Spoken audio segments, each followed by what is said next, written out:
everyone. Nature has always been a passion. I grew up in Delhi, so nature was harder to find, but as in not as hard as it is today. So we used to go to Deer Park every day where we saw a lot of wildlife. Uh, and I think still today, Deer Park is probably one of the best places in Delhi to spot wildlife. You do see a lot of deer, uh, rabbits, guinea pigs, ducks. Yeah, like now I know a lot of birds. That point of time, I just knew them as birds. I did not really could classify them into various species. But then, yes, as in that got me into a habit of observing them. Besides that, like we also had in the Sankunj now where you have the malls, that area was just a ridge. So that's where we used to go for trekking almost on a weekly basis, collect mica, which I don't see anymore, but that was everywhere at that point of time. Then look at different rock species there. Rocks were really fascinating. Then also there were all these dungeons that we used to enter and yeah, just see, and bats would be flying around. It was just fun, and grasshoppers were all around. My sister specifically used to collect specimens of grasshoppers and just uh, yeah, for fun's sake probably pull them apart, which was cruel. But then yes, as I don't know, as a kid she really enjoyed it. I was a silent observer on the side. Mm, Not because I'm telling the story, but that's because that's actually true. So, anyways, love for nature kept growing. Officially, I think I became a birder per se in 2014. That's when now when we all have the technology to classify oneself as birder, because yes, as in then I possessed the guidebooks to identify them. I got to know a lot of other birders who helped me initially in identifying birds. I got a camera with a lens 200 to 500 for especially for birding. Uh, yeah, and then my whole obsession began is to go to different places, observe birds, click them, come back, take paint them. If I have time, I also try and paint on the spot. That is actually a passion which has grown more with time. So every time I step out, I try and make at least one live sketch or live painting. I'll show you the one which I made just recently. So yeah, this is the one which I made recently of a water body which is right next to my house, and this is a water hen with four chicks, and two chicks are absolutely close to their mom, and the mom will run and the chicks will start jumping around. These are two water hens, a pair which was silently just moving around. Yeah, and the other thing which I have developed this year is a nature journal. So, nature journal is something which I actually recommend everyone to maintain. I used to sketch earlier, but then I was very disorganized. So, I maintained a lot of sketchbooks. So, my sketches were in different sketchbooks, or it would be in different pages, and I would not find them. This year, I'm happy that I have them all in the sketchbook. So if you cannot draw, then also I would encourage you to just write your observations, and for every year, because most of the nature variations are as per seasons. So it is fun to observe that what you saw this year, would you see the same thing next year or not. Like this one is my recent one, which is on dragonflies. So these dragonflies have been sleeping in my balcony every night, and this was their favorite perch, which is the castor plant. Unfortunately, the peacocks have eaten it away, so it's not it's dried up now. But yeah, they still come and sleep every night. So Baya, we were yes, they. This is not at my house, but this is at a place close by, and they started weaving, like on one tree they started weaving their nest, I think in July itself, but I think other places the few places where they started in late August. So it varies, and I've noted down this observation. I want to see next year as in what is the case. um, Yeah, this is a tailor bird, and tailor bird is too small to actually have a bath in the normal water bowl. So this is how it actually has a bath in a leaf. So it actually has a leaf bath, and the dung beetle, and it's fascinating how one dung beetle actually the one which is pulling is upside down, and he's pulling with his hind legs, wherein the one who's pushing is straight. And yeah, when you hit a puddle or any roadblock, both of them fall together. It's very cute. So yeah, this year I've been observing bird calls. So this is a Asian koel, and it actually calls with the mouth full open. Yeah, purple sunbird, a moth, and these are the Mormon caterpillars. One I tried rearing which died, but yeah, as an overall, I just loved observing the caterpillars and painting them. So these are some other birds which I observed. Yeah, and Kukul and Barbet, they have a way of calling without opening their beaks. So I noticed them during the lockdown because I was really observing birds this time, and yeah, I mean they do not open their beaks while calling at all. So yeah, this is pretty much during the lockdown which I did. So yeah, I mean mostly in a normal year I plan my travels. I actually go to different places, and I would have safaris or do birding and observe wildlife there. Besides that, of course, in Delhi itself, I do go out for birding around Delhi, so Sultanpur, Bharatpur, and other places. But yes, as in the first 3 months, especially, I think end of March, April, May, you couldn't step out at all. So then the birding was completely restricted to your premises. So most of the birds that I have seen who come to my house, I've already seen and observed. So it's not like birding is not something which is new to me. So I already know the birds which have been coming here. Of course, I observe them more closely. I sketch them more, and white eye was a new entrant this year, and the other birds, like yellow-footed green pigeon. They come here only in the mating period, which is somewhere in June, July, and that's when I spotted a lot of them. They used to come here, and they were nesting around my house only. But then they were all around. Now I don't see them at all. So it was nice just to observe them. Grey hornbill keeps coming. Now I know that it's called. So the moment it calls, I go and start searching for it. So that's my daily obsession. That I wait for the call of grey hornbill, and just go. Shikra laid eggs or nested close to my house last year, so the kids were all over my house. They came, and they actually had a bath almost every day in the water bowl. I kept fill up. They also, would be just sitting in the balcony and chilling at any point of the day. Unfortunately, this year I didn't see any Shikra kids. I mean, they did nest. I'm not sure if the kids survived or they didn't, because I didn't see them at all. But yeah, I think last year was only the only year I've seen Shikra kids get so friendly and come to our house so frequently.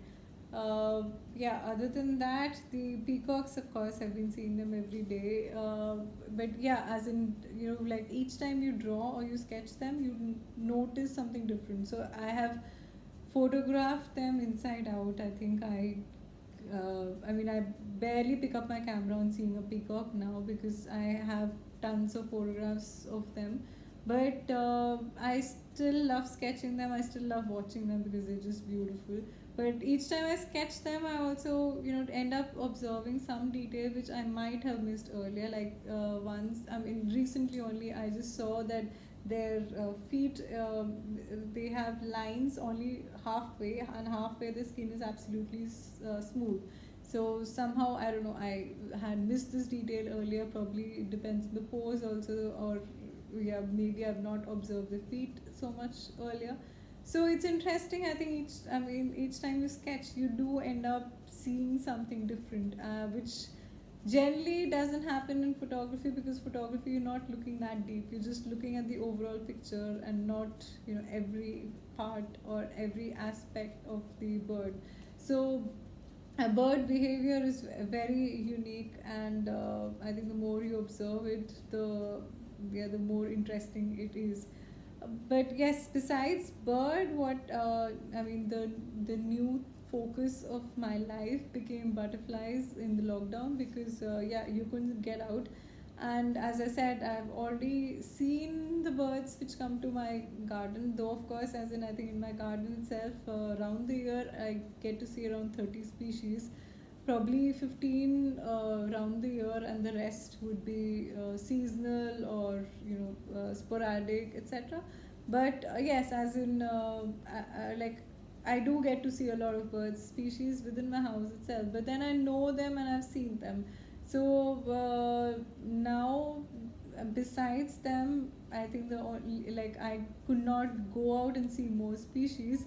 I then set up a butterfly garden within my premises. It's like, I had seen mormon caterpillars in my house, but then I never really observed their progress. This time I obsessively every day went and checked their progress, and it was heartbreaking when they just disappeared. You'll just be watching them. They become like your kids. You watch their progress. They, from an egg stage, most of the time I also got to observe the butterfly lay eggs. So then, seeing them as an egg stage, then seeing them hatch after 3 days, then see them grow from like a tiny thing, a dot literally, to probably bigger than the size of a leaf.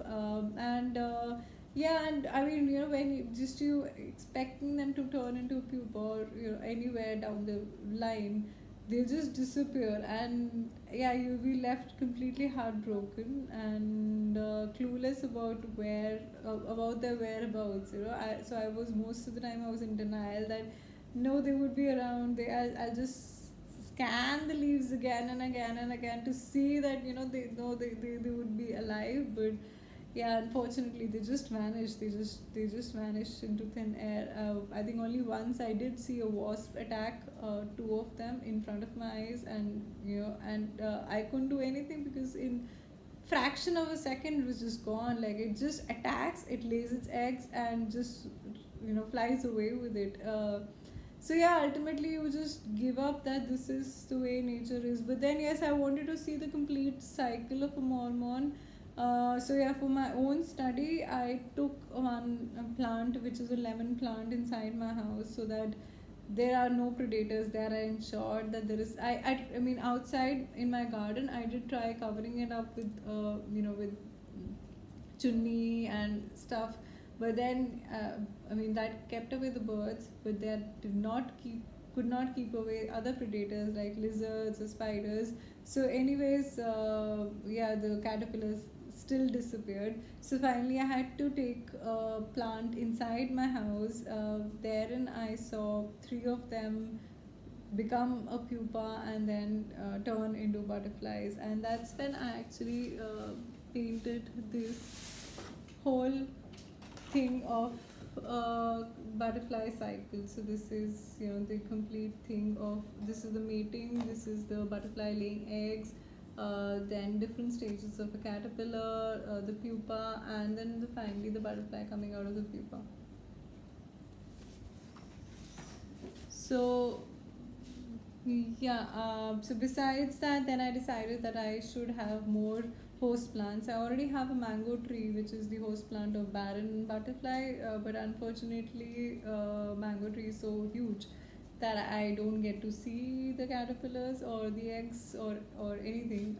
I've seen the butterfly fly around sometimes. I also have, I mean, my neighbor has Ashoka trees. So I mean, yeah, like common jay lays eggs on them, and I've seen common jay fly around. But yes, again, because it's a tree, I don't get to see the caterpillars. So then I have added more host plants, mostly bought online or I bought seeds and then planted them. So now I think I have about 15 different host plants of different species. So in case anyone wants assistance in setting up a butterfly garden, who wants to know about the host plants, especially of Delhi NCR, and where they can source, because sadly you don't get native plants very easily from any of the nurseries. I tried my level best. You can source most of them online, thankfully for that, seeds or the plant itself. But yeah, as in nurseries are of no help. But yes, as in if you want any help in the list of host plants, you should have the nectaring plants. And nectaring plants also you should keep local.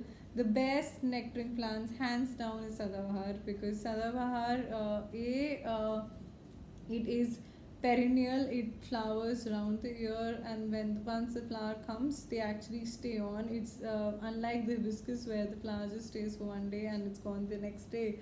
So yeah, it's like literally, if you have Sadabahars in your garden is always covered with flowers.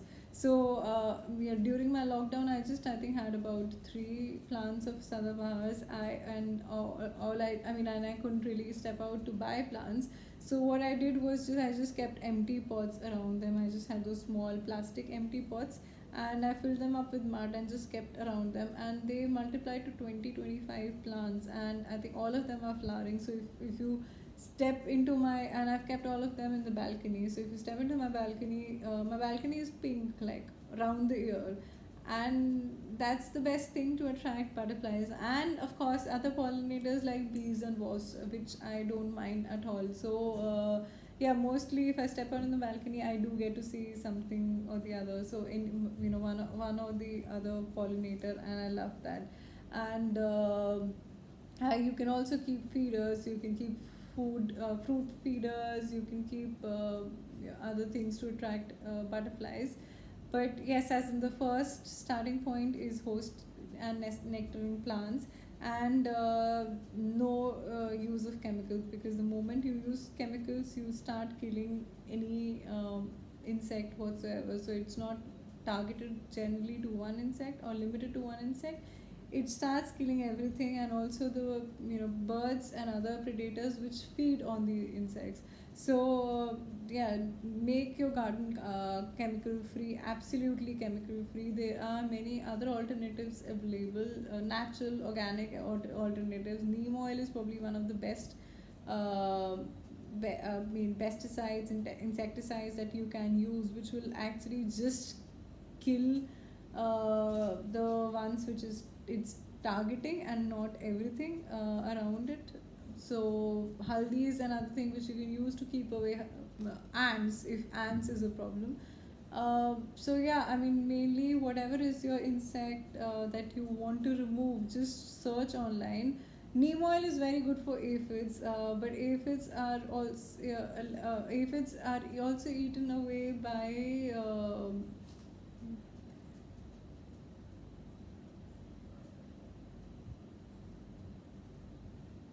ladybug. So if you essentially can keep ladybug in your garden, nothing like it. So, and yeah, if you have an organic garden, ladybug will get attracted to your garden. So it's all a vicious cycle. So you attract one thing and you keep it chemical free.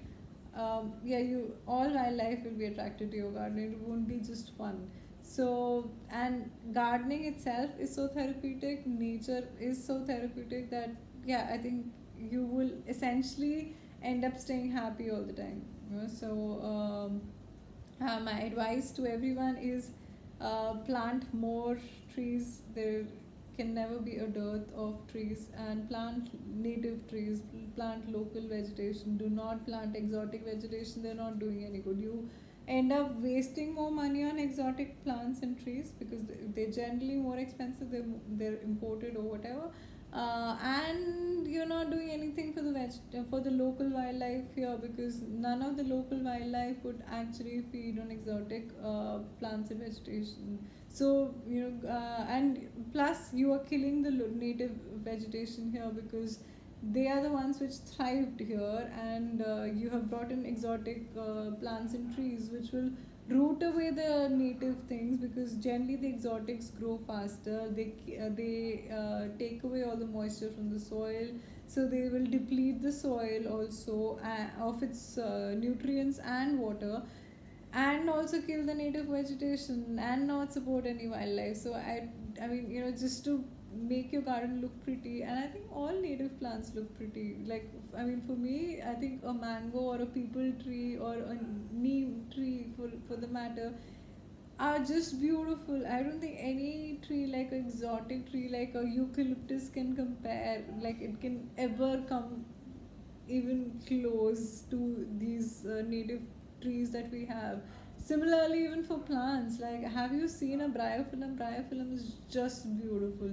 So, I mean, if you have to have a plant, yeah, if you have to have a green plant, plant bryophyllum. Why? And bryophyllum again attracts. So just choose the plants that you are planting in your garden. Choose native trees. It cannot be overemphasized, and do not use any chemicals. That's my advice. And yeah, try really do try to maintain a nature journal. So if you can draw, nothing like it. If you cannot draw, just write, but like maintain a nature journal for 1 year, so next year you can come back and look at it. And also, if you want to start drawing or learn drawing, this book is probably the best thing you can do, and which will actually teach you to draw from nature completely. So this is book by Laws. It's available online. Laws also on his, you can check out his Instagram page, and he keeps hosting these webinars, again teaching people nature drawing, etc. So this is probably the best resource you can actually have and use. So yeah, hopefully you do end up having a good backyard. I would love to see your garden there, and you do attract a lot of butterflies and birds. Okay, see you.